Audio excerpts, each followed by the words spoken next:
Assalamualaikum warahmatullahi wabarakatuh. Perkenalkan, nama saya Anissa Uswatun Hasanah. Saya dari Prodi Manajemen Fakultas Ekonomi Bisnis dari kelas MA 24 C07 dengan mata kuliah Akuntansi Biaya dan dosen pengampu Ibu Purwanti SPD MM. Di sini saya akan menjelaskan materi yang akan saya bawakan, yaitu penentuan biaya standar. Jadi, apa itu biaya? Nah, definisi dari biaya itu adalah pengorbanan sumber ekonomi yang diukur dalam satuan uang yang telah terjadi atau kemungkinan akan terjadi untuk tujuan tertentu. Adapun menurut Firdaus dan Wasilah di dalam buku Akuntansi Manajemen berpendapat bahwa biaya adalah pengeluaran atau nilai pengorbanan untuk memperoleh barang dan jasa yang berguna di masa yang akan datang atau memiliki manfaat melebihi satu periode akuntansi tahunan. Kemudian, apa itu biaya standar? Nah, kali ini kita akan membahas biaya standar, yaitu biaya yang telah ditentukan sebelumnya untuk memproduksi satu unit atau dengan jumlah tertentu selama suatu periode tertentu. Biaya standar ini merupakan biaya yang direncanakan untuk suatu produk dalam kondisi operasi sekarang atau yang diantisipasi. Jadi maksudnya biaya standar adalah biaya yang kira-kira sudah dianggarkan, seperti itu. Kemudian, jenis-jenis biaya standar yaitu terbagi menjadi 3, yaitu standar teoritis, standar normal, dan standar aktual. Nah, di mana standar teoritis ini yang pertama, yaitu standar yang disebut juga sebagai standar ideal. Maksud ideal di sini adalah standar yang diidam-idamkan oleh semua perusahaan, yaitu suatu standar yang sangat ketat dalam pelaksanaannya namun sulit untuk dicapai dalam proses produksinya. Kemudian, yang kedua yaitu ada standar normal, adalah standar yang ditetapkan berdasarkan kondisi produksi yang wajar dan dapat dicapai dalam jangka waktu tertentu. Jadi, ini adalah standar yang normal dan dapat dicapai dalam jangka waktu tertentu. Kemudian, standar aktual. Nah, standar aktual ini adalah standar yang paling dekat dengan hasil aktual. Jadi, standar ini mencerminkan tingkat aktivitas dan efisiensi yang dapat diperkirakan. Nah, standar ini merupakan estimasi yang paling dekat dengan hasil aktual. Jadi, standar aktual ini bisa dibilang adalah standar yang sesuai dengan realita ketika kita berada dalam proses produksi. Nah, kemudian penentuan biaya standar. Penentuan biaya standar ini terbagi menjadi 3, yaitu biaya standar bahan baku, dan biaya standar tenaga kerja standar, biaya overhead pabrik. Nah, kita akan membahasnya satu persatu. Kita masuk ke biaya bahan baku standar. Biaya bahan baku ini maksudnya adalah biaya-biaya yang berkaitan langsung dengan bahan baku produk dalam proses produksi. Nah, biasanya biaya bahan baku standar ini terdiri dari kuantitas standar dan harga standar. Nah, bagaimana menentukan kuantitas standar bahan baku tersebut? Kuantitas standar bahan baku ditentukan dengan menggunakan penyelidikan teknis dan analisis catatan masa lalu atau masa lampau. Sedangkan penentuan biaya standar umumnya dari daftar harga pemasok, katalog, atau informasi yang sejenis, dan informasi lain yang tersedia berhubungan dengan kemungkinan perubahan harga-harga tersebut di masa depan. Nah, kemudian, materi yang kedua yaitu biaya tenaga kerja standar. Nah, biaya tenaga kerja standar ini biasanya berkaitan dengan tenaga kerja yang bersentuhan langsung dengan produk-produk selama proses produksi. Nah, biaya tenaga kerja standar ini biasanya terdiri dari 2 unsur, yaitu jam tenaga kerja standar dan tarif upah standar. Nah, bagaimana menentukan jam kerja standar? Nah, jam tenaga kerja standar ini dapat ditentukan dengan cara yang pertama yaitu menghitung rata-rata jam kerja yang dikonsumsi dalam suatu pekerjaan di masa lalu. Jadi mengecek histori di masa lampau ya. Kemudian yang kedua, membuat test run operasi atau cycle time produksi di bawah keadaan normal yang diharapkan. Kemudian yang ketiga yaitu mengadakan penyelidikan gerak dan waktu dari berbagai kerja karyawan di bawah keadaan nyata yang diharapkan. Kemudian yang keempat, mengadakan taksiran yang wajar didasarkan kepada pengalaman dan pengetahuan operasi produksi dan produk. Kemudian, bagaimana menentukan tarif upah standar? Nah, tarif upah standar ini biasanya ditentukan atas dasar sebagai berikut. Nah, dasarnya yaitu ada 3. Yang pertama adalah perjanjian dengan organisasi, seperti serikat pekerja. Kemudian yang kedua ada data upah masa lalu, rata-rata hitung, rata-rata tertimbang atau median dari upah karyawan masa lalu. Kembali lagi, yaitu mengecek histori dari upah masa lampau. Kemudian yang ketiga yaitu perhitungan tarif upah dalam keadaan operasi normal. Kemudian yang selanjutnya ada biaya overhead pabrik atau BOP. Nah, biasanya BOP ini adalah biaya-biaya yang tidak berkaitan langsung dengan proses produksi. Nah, merupakan semua biaya yang tidak dapat dihubungkan secara langsung dengan produk atau unit produksi tertentu. Nah, tarif overhead standar dihitung dengan membagi jumlah biaya overhead yang dianggarkan pada kapasitas normal dengan kapasitas normal. Untuk pengendalian biaya overhead dalam sistem biaya standar, perlu dibuat anggaran yang fleksibel, yaitu anggaran biaya untuk beberapa kisaran kapasitas. Kemudian di sini ada rumus biaya standar. Nah, untuk menghitung standar costing suatu produk, Anda dapat menggunakan rumus sebagai berikut. Nah, rumusnya yaitu biaya standar sama dengan tenaga kerja langsung ditambah biaya bahan ditambah overhead pabrik. Nah, untuk menghitung masing-masing elemen dari rumus tersebut, kita juga sudah menyiapkan rumus yaitu tenaga kerja langsung. Yang pertama, sama dengan tarif per jam karyawan dikali dengan jumlah jam kerja dikali jumlah total unit. Nah, kemudian yang kedua yaitu biaya bahan sama dengan harga pasar per unit dikali jumlah total unit. Dan yang ketiga biaya overhead manufaktur yaitu sama dengan overhead tetap ditambah overhead manufaktur variabel dikali jumlah total unit. Nah, di sini terdapat pengecualian yaitu kecuali untuk tarif per jam karyawan, akuntan ini biasanya membuat estimasi yang dihitung untuk semua nilai lainnya dengan menggunakan data historis yang tersedia, yaitu data-data yang ada di masa lampau. Biasanya seperti itu. Kemudian di sini ada studi kasus biaya standar. Saya mengambil salah satu UMKM yaitu doyan jagung mozzarella yang dalam proses produksinya dia mengeluarkan biaya bahan baku sebesar Rp41.940 dengan perincian jumlah kuantitas biaya dari bahan baku tersebut terdapat pada tabel tersebut. Nah, di sini terdapat item yang pertama yaitu ada jagung dengan kuantitas 600 kilo dengan harga per unitnya yaitu 7.250. Kemudian item yang kedua yaitu mozzarella dengan kuantitas 60 kilo dengan harga per unitnya 123.000. Kemudian ada susu dengan kuantitas 288 dan harga per unitnya 24.375. Dan yang keempat yaitu ada keju dengan kuantitas 192 dan harga per unitnya 43.750. Kemudian di situ ada Blue Band dengan kuantitas 180 dan harga per unitnya Rp35.333. Kemudian ada butter 36 kilo dengan harga per unitnya Rp322.000 dengan total biaya bahan baku sekitar Rp45.101.940. Nah, di sini juga terdapat selisih antara biaya bahan baku standar dengan biaya bahan baku sesungguhnya dapat dilihat dari tabel berikut ini. Pada item pertama yaitu jagung 635 dengan kuantitas 635 untuk bahan baku standarnya dan harganya 7.500 dan biaya bahan baku sesungguhnya yaitu dengan kuantitas 600 kilo dan harganya 7.250.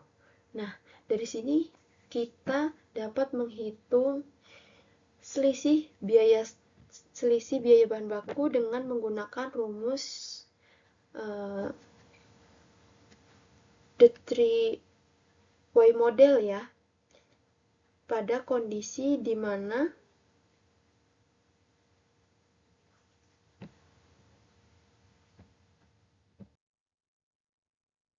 Nah, di sini kita dapat menggunakan tiga model ya, the Y3 model, dengan kondisi di mana harga dan kuantitas standarnya lebih tinggi dari harga dan kuantitas sesungguhnya.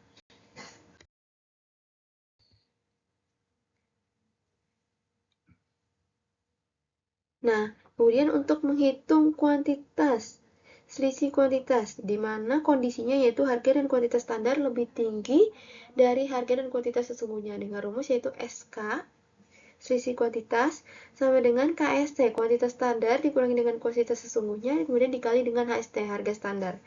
Nah, itu untuk menghitung kuantitas bahan baku. Nah, di sini ada jagung, yaitu dengan kuantitas standarnya 635 dikurangi dengan kuantitas sesungguhnya 600, kemudian dikali dengan harga standarnya itu 7.500 sama dengan 262.500. Nah, dan mozzarella dengan kuantitas standarnya yaitu 69 dan kuantitas sesungguhnya 60, kemudian dikali dengan harga standarnya 126.000 sama dengan 1.134.000 rupiah. Kemudian ada susu dengan kuantitas standar 296 dikurangi dengan kuantitas sesungguhnya 288, kemudian dikali dengan harga standarnya yaitu 25.000 sama dengan 200.000 rupiah. Kemudian ada keju dengan kuantitas standar 198 dengan dikurangi dengan kuantitas sesungguhnya yaitu 192, kemudian dikali dengan harga standar yaitu 45.000 sama dengan 270. Kemudian ada blue band di sini dengan kuantitas standar 190 dikurangi dengan kuantitas sesungguhnya yaitu 180 dikali dengan harga standarnya 36.666 dengan sama dengan 366.660. Kemudian di sini ada butter juga yang terakhir dengan kuantitas standar 40 dan kuantitas sesungguhnya 36, kemudian dikali dengan harga standarnya 340 sama dengan 1.360. Nah, jumlah totalnya yaitu 3.593.160.000 rupiah. Nah, untuk memproduksi kuliner jagung, jumlah biaya tenaga kerja yang dikeluarkan oleh UMKM sebesar Rp85.272.672 dengan perinciannya sebagai berikut. Nah, di sini kita dapat melihat bahwa adanya perbedaan tarif upah terhadap setiap bagiannya, yaitu dikarenakan adanya perbedaan tanggung jawab yang berbeda pada masing-masing bagian yang menyebabkan sistem pemberian upah juga berbeda. Nah, untuk pembagian penjualan, upah diberikan berdasarkan jam kerja per hari yaitu 9 jam dengan tarif per jam sebesar Rp7.000 dan total jam kerjanya yaitu 2.808 dengan jumlah biaya Rp39.312.000. Kemudian pada bagian produksi dengan jam kerja per harinya yaitu 5 jam dan tarif upah sebesar 11.000 dengan total jam kerja 1.560 jam. Kemudian dengan jumlah biaya Rp17.160 dan kemudian ada bagian sosial media dengan jam kerja per harinya yaitu 3 jam dan dengan tarif upahnya yaitu 20.000 per jam dengan total jam kerjanya 720 dan jumlah biayanya Rp14.400.000. Kemudian ada kurir dengan jam kerja perharinya yaitu 4 jam dengan tarif per jamnya 11.539 dengan total jam kerja 1.248 dan jumlah biayanya Rp14.467.000. Nah, total biaya tenaga kerjanya keseluruhan yaitu sebesar Rp85.272.672.000. Nah, kemudian biaya overhead pabrik yang dikeluarkan oleh doyan jagung mozzarella ini adalah sebesar Rp1.660.000 dengan perinciannya sebagai berikut. Nah, biaya overhead pabrik ini variabel ya, ini yang variabel. Nah, di sana terdapat biaya listrik. Nah, standarnya 3.600.000 dan sesungguhnya yaitu 3.240.000. Nah, ini ada selisih sebesar 360.000. Kemudian di sini ada biaya internet dengan biaya standarnya 4.800.000 dan biaya sesungguhnya 4.200.000 dan terdapat selisih 600.000.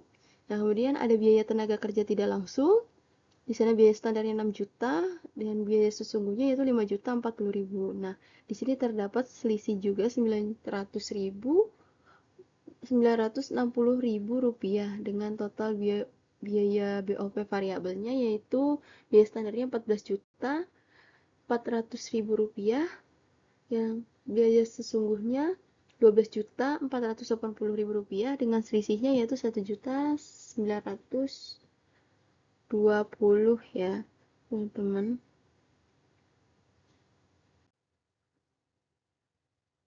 Nah, kemudian di sini juga ada biaya overhead pabrik tetap. Nah, di sini terdapat yaitu penyusutan aktiva tetap. Nah, ini dengan biaya standarnya 3.600.000 dan biaya sesungguhnya 3 juta. Nah, terdapat selisih 600.000. Nah, kemudian di sini juga ada reparasi dan pemeliharaan dengan biaya standarnya yaitu 1.200.000 dan biaya sesungguhnya 840. Jadi terdapat selisih 360.000 rupiah. Di sini juga ada biaya kesejahteraan karyawan dengan biaya standarnya 5.400.000 rupiah dan biaya sesungguhnya yaitu 3.600.000 rupiah dan terdapat selisih yaitu 1.800.000 rupiah.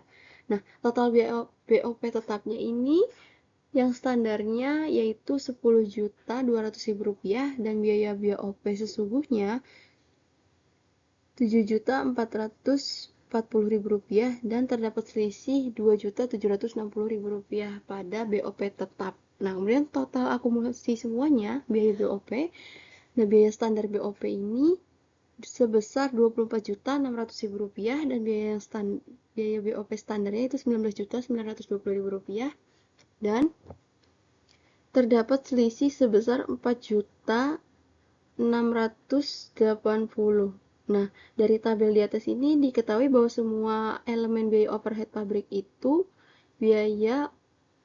baik itu biaya overhead pabrik yang variabel maupun overhead pabrik tetap menunjukkan adanya selisih lebih karena biaya standar yang ditetapkan terlebih dahulu lebih tinggi dibandingkan dengan biaya sesungguhnya yang terjadi.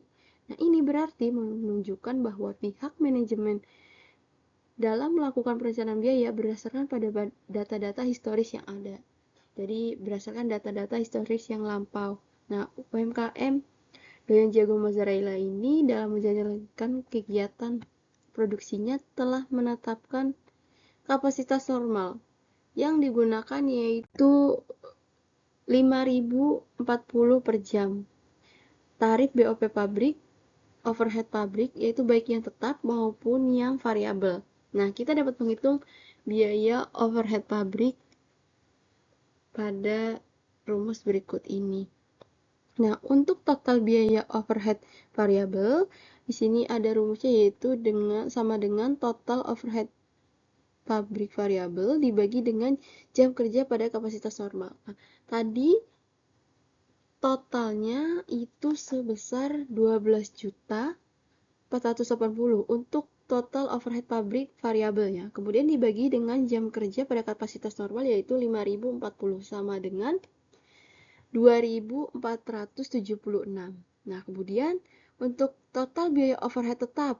Nah, total overhead tetap dibagi dengan jam kerja pada kapasitas normal yaitu tadi sebesar 7.440.000 rupiah dibagi dengan 5.040 sama dengan 1.476. Nah, dari hasil perhitungan tersebut, data-data tersebut dapat diketahui bahwa varians biaya overhead pabrik ini menunjukkan adanya selisih sebesar 4.680 yang terdiri dari selisih BOP sesungguhnya dan dengan BOP yang dibebankan. Nah, sekian materi yang bisa saya sampaikan pada hari ini. Semoga bermanfaat dan terima kasih. Wassalamualaikum warahmatullahi wabarakatuh.